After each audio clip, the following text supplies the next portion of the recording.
2, 1. Welcome to the 5 Habits of Highly Effective Teachers. We are thrilled to be live, coming to you from all over the world.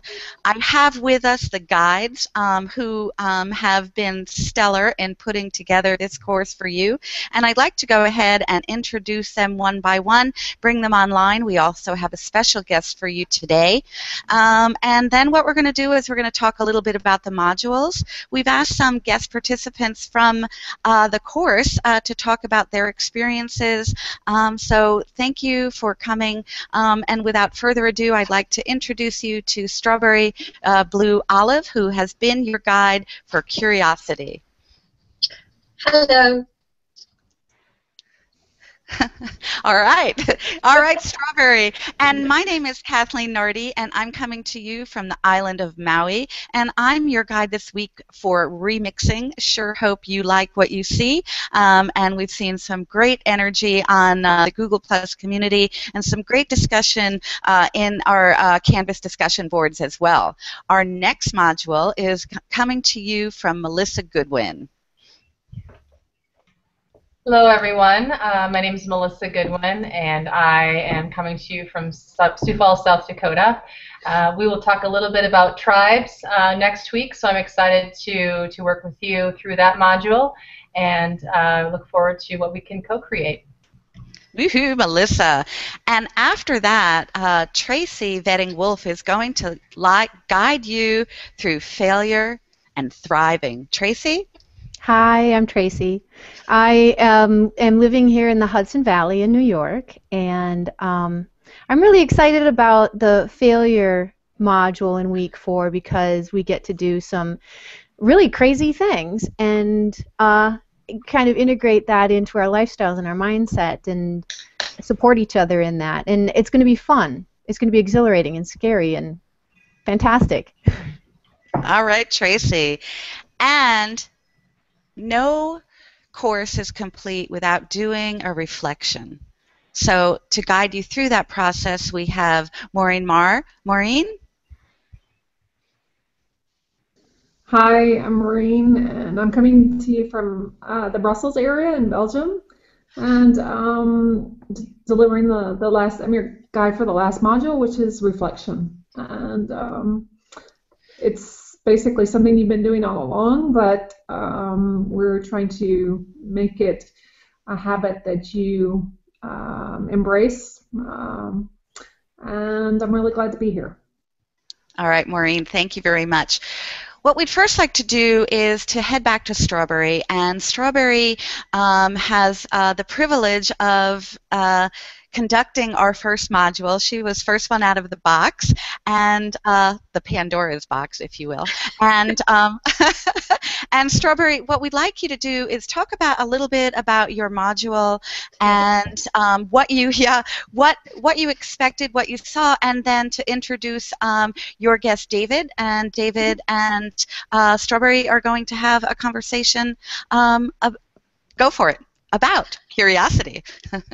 Hello. Yes, I hope everyone had fun opening their Pandora's box. Yes, the module really took probably a sort of quite formulaic, 2-step creative problem-solving approach to look at curiosity. And so the question we asked was... Oh, hold on one second. Wei, you need to mute yourself, please. Wei, go ahead and mute yourself. We have feedback. Thank you. Perfect. Go ahead, Strawberry. Okay. Yes. We took a sort of fairly formulaic approach to curiosity, which was we took a 2-step problem-solving approach. We asked the problem, what had happened to our curiosity, and then we looked at the barriers, so cultural, perceptual, emotional, learning, habits, rules, traditions, barriers that sort of get in the way, and then we looked at a solution. What can we do to overcome the barriers, and what do we have in our attitudes, beliefs that will enable us to ramp up our curiosity? And that was our 5 by 5. We shouted our message out to ourselves, loud and clear, and also to the community.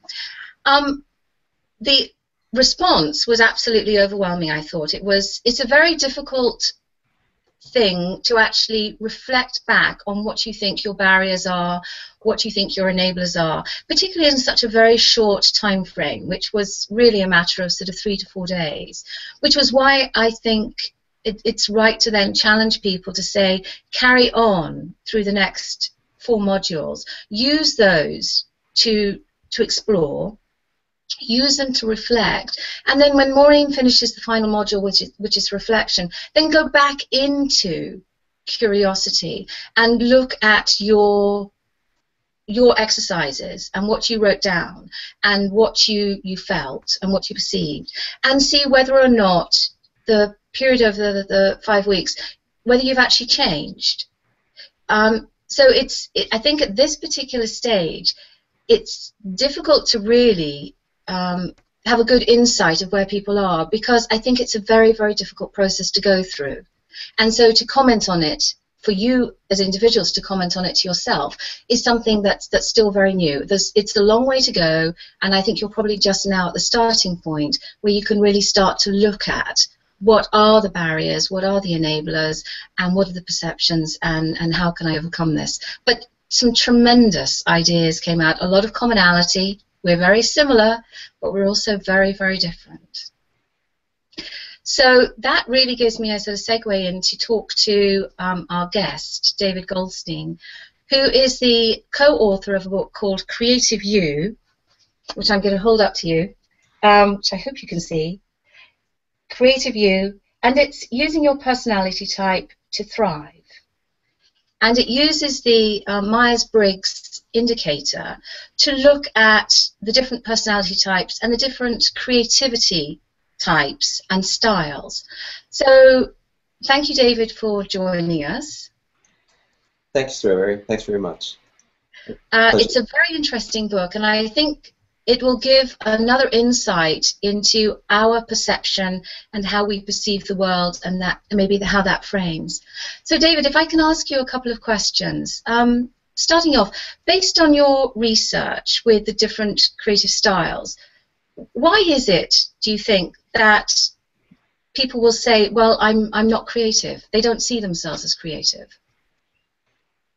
That's a great question, Strawberry. And I did a lot of interviewing, and I asked people who saw themselves as being very creative how they remained creative, and I asked people who saw themselves as not being creative what stopped them. When did they see themselves not being creative?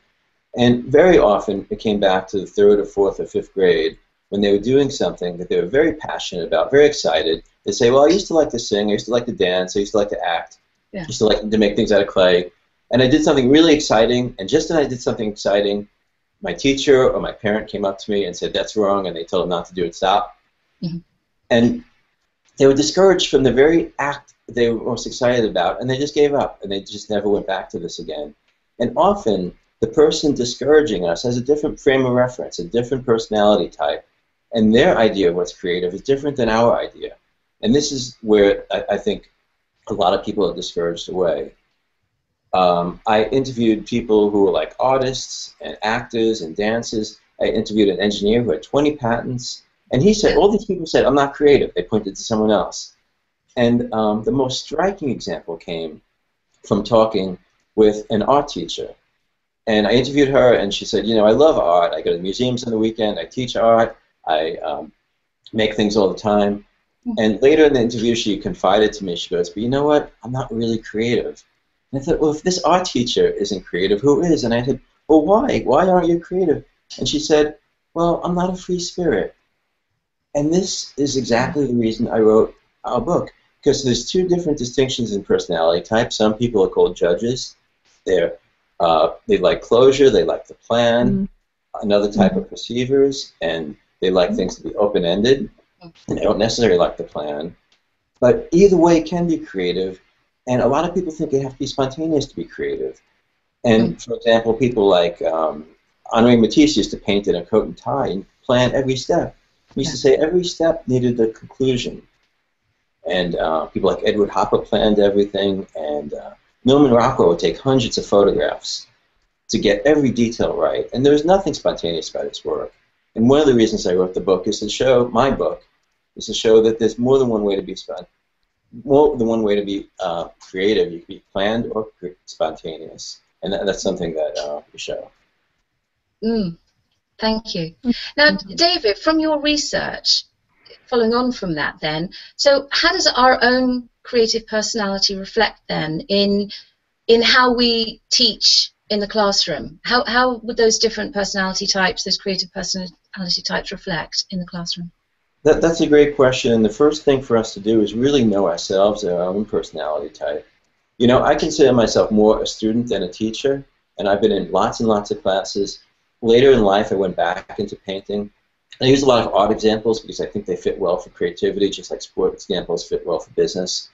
But I have an MBA, and I run a lot of successful businesses, and I want to do painting again. I started taking classes at night at one of these continuing education classes, and I took 5 different beginning watercolor classes, and each one the teacher was saying something completely different, and they were so sure about it, and it was discouraging some people away. They're saying it has to be planned, you have to work from photographs, no, you have to work from your imagination, no, it has to come from your feelings. Every teacher had a different approach, and I saw it was rooted in their personality. Then I took an advanced class, and in this class, the teacher was trying to show us all how to develop our own individual styles. Same time, I was taking a class from Otto Krager, my co-author, and he's a brilliant person in personality type theory, and I saw the connection between personality type and all the people in that class. And I saw a person across the table from me, she'd paint every detail, and that fit her personality. And I started developing this model of how what the teachers are showing is they're teaching us how to be creative their way based on what worked for them, but it might not be what works for us, and that's an important thing for teachers to know. Right. And then, so then moving on from that example, so how can we use, knowing what we know about the different creative personality styles, how can we as then teachers use that then to engage students within the classroom? That's also very important. And Otto, my co-author, when he talked, he could talk to 1,000 people, and everyone thought he was talking directly to them. And he was very well versed in personality type, and he was very inborn in his nature. In the Myers-Briggs, we have 16 different types, but you could really break it down to 4, and you could talk to everyone within a few sentences. And for example, there's something called an SJ, which is an advanced concept, but some students are very traditional, and to encourage these traditional students, they're very duty-bound. You show them it's their duty to be creative, and you could show them examples of famous people who were creative of their type, and they could see the tradition of innovation, and they could stay creative that way. For example, someone who's called an NF in this model is very into their own personal identity and their own meaning, and they're very relationship-based, and they stay creative when they have a great connection with the teacher and they get encouragement, because they're the type of most likely to be discouraged by just a fleeting remark of criticism. Right. Another type, the NTs, which I happen to be, inspired by competency and challenges and things like competition. So they like to have a competitive environment, and so that's very different than the other two, and they're encouraged to be creative for that reason. One other type, another temperament, is the SPs, for example, and they are very action-oriented, and they stay creative by always having action and having things fun. But what's interesting about them is they are most creative when they're bored. When they're bored, they create excitement for themselves. So being bored isn't a bad thing for them as long as they're in a safe environment. And what they create, their creativity is a byproduct of them solving their problem being bored. So there are very different strategies for reaching different people. And it can be done. One teacher can reach all of these people just by understanding the differences in their classrooms. That's excellent, David. I really, really appreciate you giving us the insight both on ourselves and our own sort of different creative types, and also then how we then affect people within the classroom, and then how we can also engage. So thank you very much. And if anyone has any questions for David, there is please use the chat line. But yes, David, thank you very much for sharing that with us. I appreciate it. Sure, Strawberry. And the key is to know ourselves and know our students, and we might not be the same as our students, and that's really one of the keys. Exactly. Exactly. Thank you very much, Strawberry. Thank you very much, David. And it's interesting, when I was speaking with David yesterday, I shared with him the fact that our group went through that process and looking at what each of our personalities were like in order to try and figure out where our strengths and weaknesses. No, we don't have any weaknesses. Where our strengths were, so that we could figure out how to best work. Because as you can see, we have come together as a group of individuals from all over the world, and we had to rely heavily on technology tools to assist us in the planning and design of this course. So what I'd like to do now is to talk a little bit about the modules themselves. Strawberry spoke about curiosity.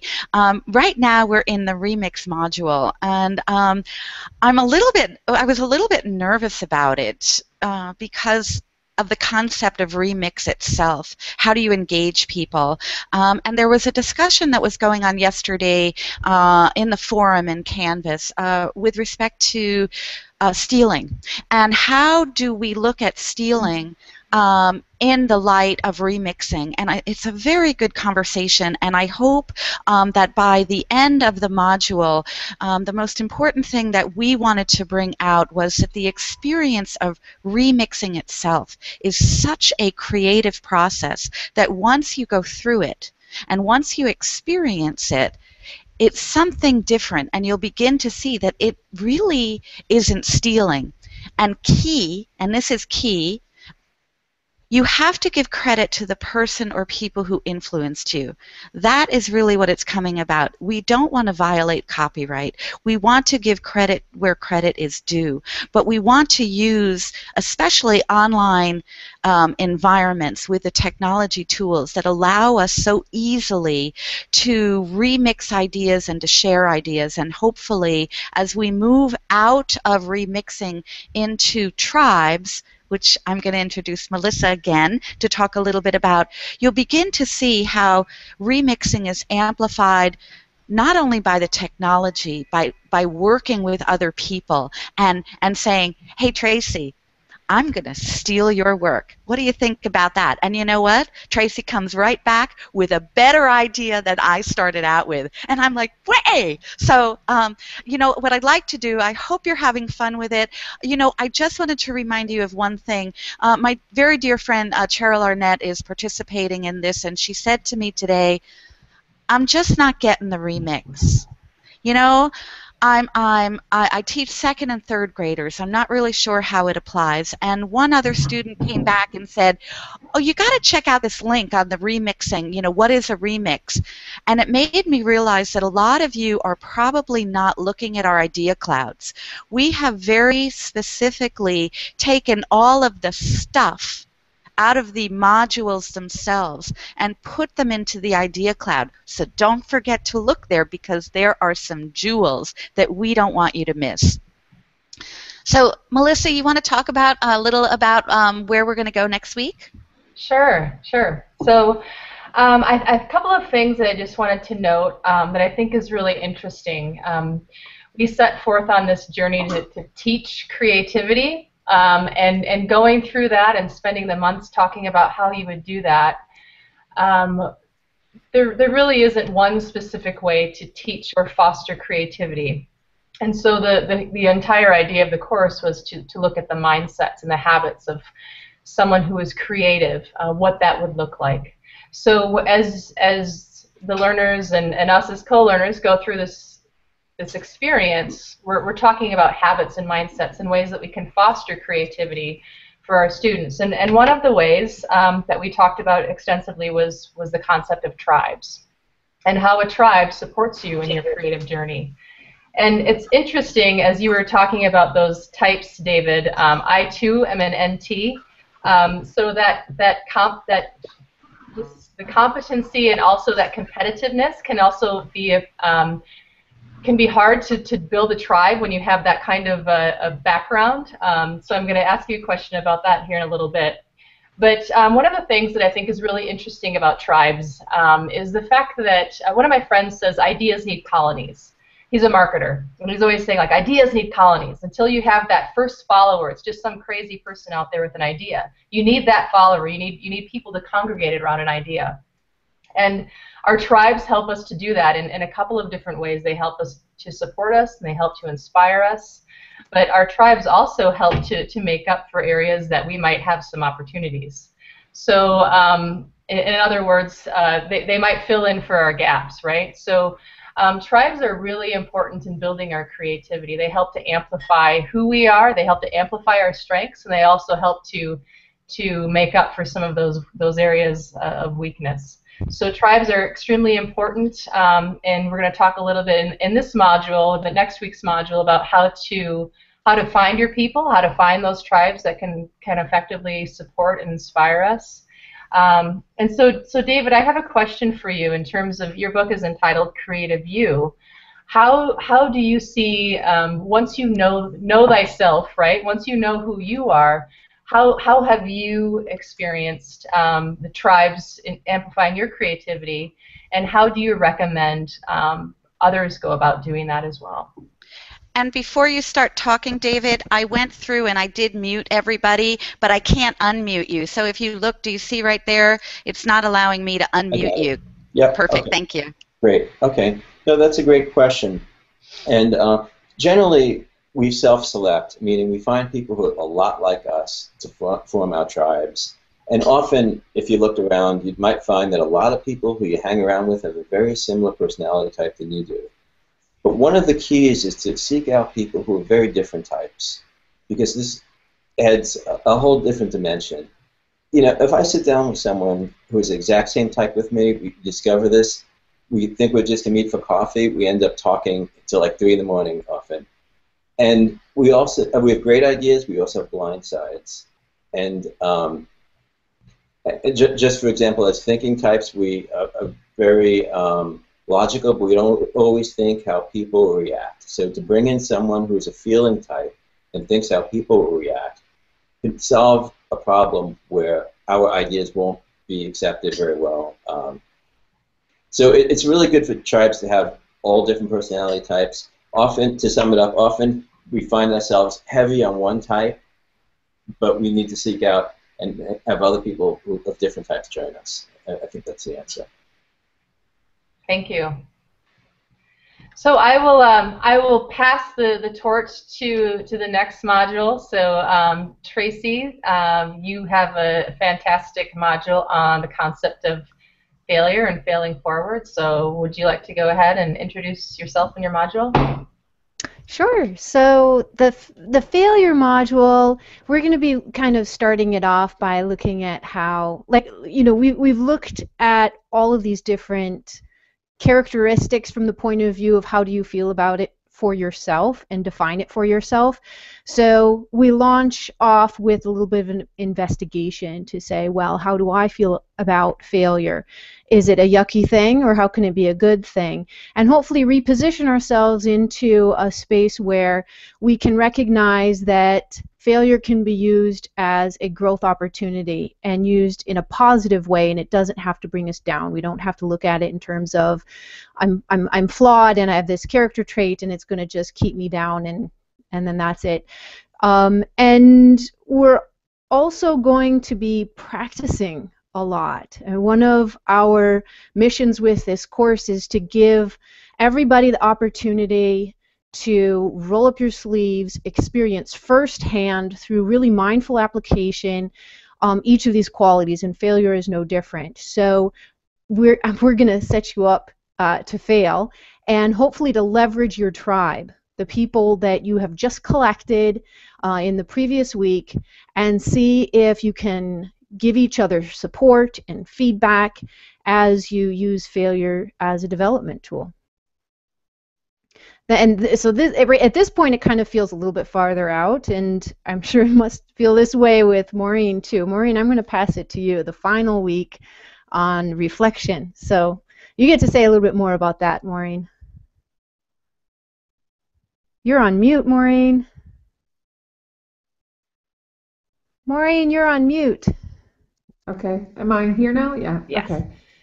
So Tracy's module on failure segues nicely into reflection, and it kind of brings the course full circle as well. So in every module, basically, we've provided a lot of opportunities for the participants and the guides to reflect. My take on it is that there are a couple of different kinds of reflection. There's the kind of analytical reflection where we kind of question our motives, question what we've been doing. We think about what we've been thinking about. And we try and challenge ourselves and question ourselves and perhaps come up with better ways of doing things. Another kind of reflection would be a more of a creative type of reflection where basically we give ourselves opportunities to clear our minds and open up a space to allow creativity to kind of rush in and to allow us to have access to some of our creative potential. And that space is a space that's not as judgmental as that analytical kind of reflection that we've been doing. And this fits in well also with remix.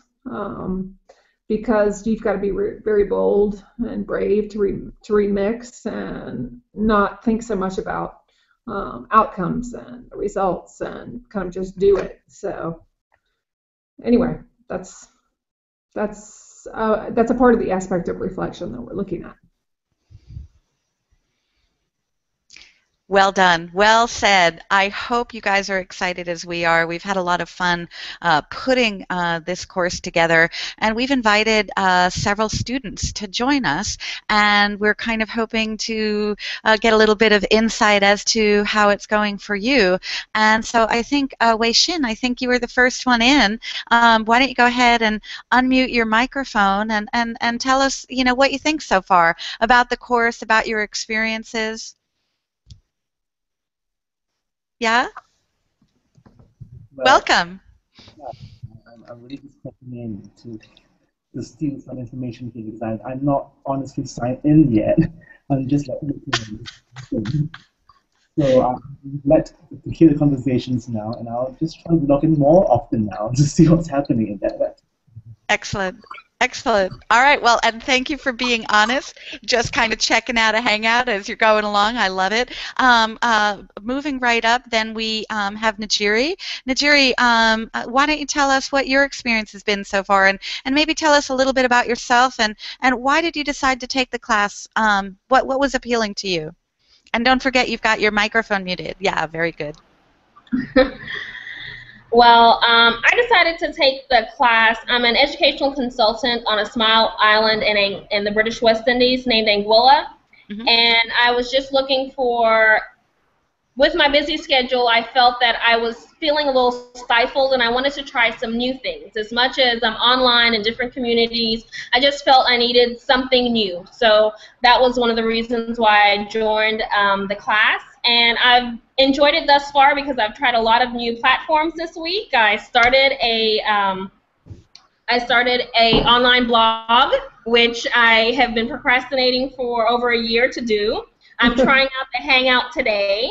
Even though my schedule has been really, really crazy and I didn't finish completely Module 1, I still have my quiz to go and do, but I said, you know what, I really want to make sure that I try to keep up and participate as much as I can, and so I've been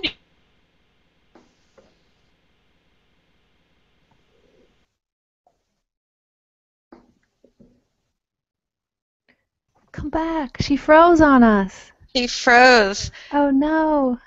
It must be, sometimes the technology, as we can see from today, the technology doesn't freeze us. Well, let's hope that that she unfreezes and comes back. One of the things that I'm so excited about Najiri's participation is we had really, we're really looking. Oh, there she is. Najiri, are you back? Yes, I'm back. The joys of living in the Caribbean where the network is not that great sometimes. Hey, you know what? You're here. You're here. So I'm not sure what all you heard, but like I said, I've been truly enjoying the class because it's allowed me to step outside of some of my comfort zone and some of those fears with technology and online groups and starting a blog and all those different things. So I'm just thankful for the opportunity. I'm excited to continue to learn and grow. Awesome.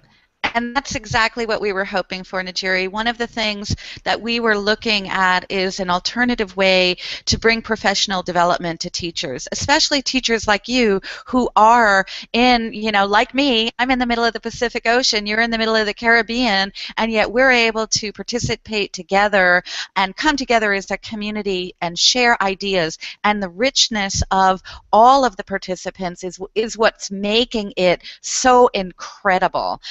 I also noticed that Mary Russell came in. Mary, you want to go ahead and unmute your microphone and tell us a little bit about yourself and why why you decided to take this class and what you're thinking about it so far. Mary, or not, or not. While we're waiting for Mary, if she's not, I'm not sure if she's there. I don't see her. She says she doesn't have a microphone. Oh, okay. Well, Mary, we are so glad that you're joining us.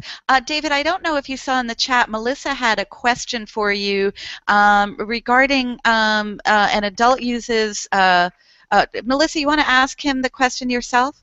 Go ahead. Sure, I didn't want to interrupt any of the other format, but I was just really curious about how the concepts in your book, like how does reclaiming my creativity and knowing what style of creative person I am, how does that, how do I use those powers for good then? How do I go out in the world and move through it with this new knowledge?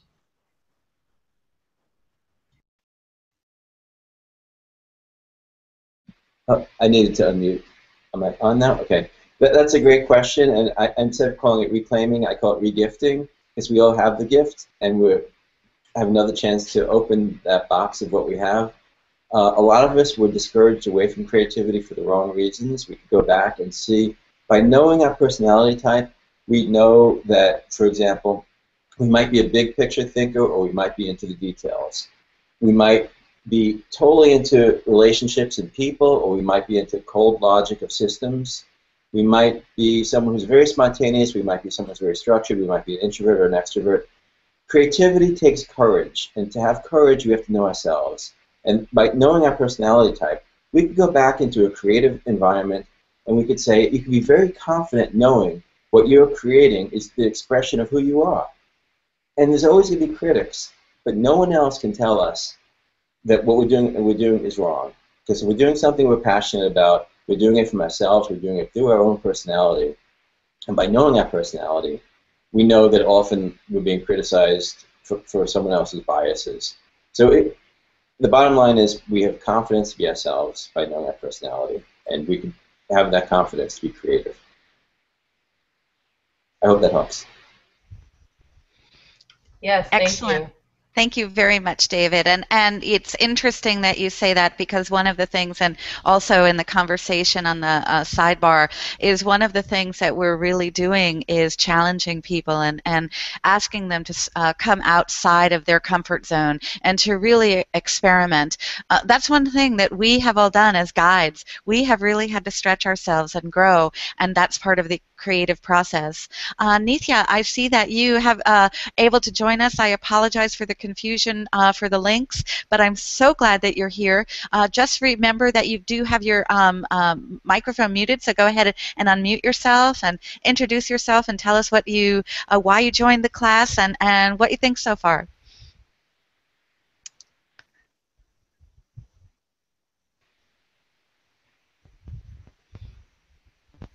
Not hearing. Can you turn it up? There you go. Try it now.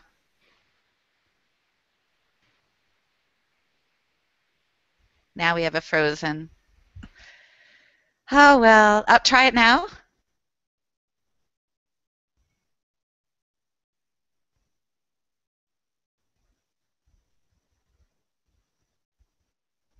Hmm. Well, see if you can experiment with it, Neetha, and see if you can get your microphone going. Yeah, if for some reason we're not hearing it, try it now. Mm, no. All right. All right. Well, we'll come back to you if you think you can get it going. Mm-mm. If you, yeah, because you're oh, there you go. There you go. That's it. Yeah? Yeah. So, hi everyone, I'm Nitya.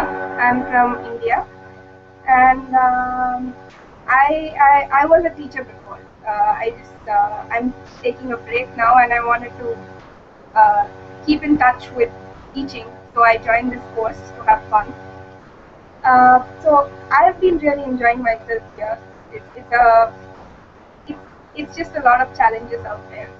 I think I joined the course a bit late, so there was a lot of catching up to do, and uh, the Google Plus community was really great. One really great thing was that I've noticed that whenever anyone posts on the Google Plus community, which is where I post my whatever I'm thinking about, I've seen that at least one of the course staff comments and gives a meaningful feedback that kind of just makes my day to see that someone appreciates what I'm doing. I've had a lot of fun with the curiosity module. I haven't yet started the remix module. It seems a bit daunting to me right now. But yeah, I really enjoyed doing the 5x5 challenge. Went all out with a brainstorming session and then using pictures and words to express what I felt. So yeah, I'm really enjoying the course, and I hope I can stick with this and finish it and learn something. Thank you. Thank you so much for joining us, Neethra. We're really appreciating the fact that you were able to join us. And you know what? It's never too late to join the class.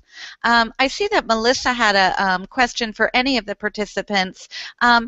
Has your view of creativity changed? And has your view of your own creativity changed? Anybody want to talk about that? And, just kind of unmute your microphone and jump in. Oh, don't be afraid. Mary has no microphone, so I'm going to read hers. She says, creativity seems like it's more doable now than before I read the course materials. That's awesome. Excellent. Thank you. See, you don't need a microphone, Mary. You don't need a microphone. You just speak through me. Nigeria's hosting a book study for teachers and parents, and I'm now thinking a Google Hangout might be a great tool. Absolutely. Absolutely. We would have been lost with Google Hangouts, because one thing about audio, you can, talk with people or you can chat with people, but it's a whole different animal when you get to see them, when you get to see their body language, what their backgrounds look like. Everybody's got a different background. Mine, of course, is a screen because it's so bright behind me. Anyway, I'm blown away by the conversation this morning. I apologize for any difficulties, technical difficulties, my fault, I will learn. But one of the things that we wanted to talk about, and I'm going to ask on the spot, I hope it's okay, Tracy, to talk a little bit about the journey map. The journey map is really the culmination activity, and we wanted to talk a little bit about it now so that you don't find yourself in week 5 saying, journey map? What's that? So take it away, Tracy. So this is a bit of a heads up. It says it in the course materials, but we've got to kind of spread the word. And there's going to be a journey map as part of the final piece, the culmination of the entire course. And what that will consist of is an artifact from each of the modules. And it can be an artifact of your choosing. So if you make more than one, choose whichever one that you want that will help personalize your map. if you're ending, a few of you have said that maybe you're not finished with a module. You can take them out of order. It really doesn't matter. What it all is going to come down to is putting together the journey map, and we've constructed the modules in a way that you should have a collection of artifacts when you're done.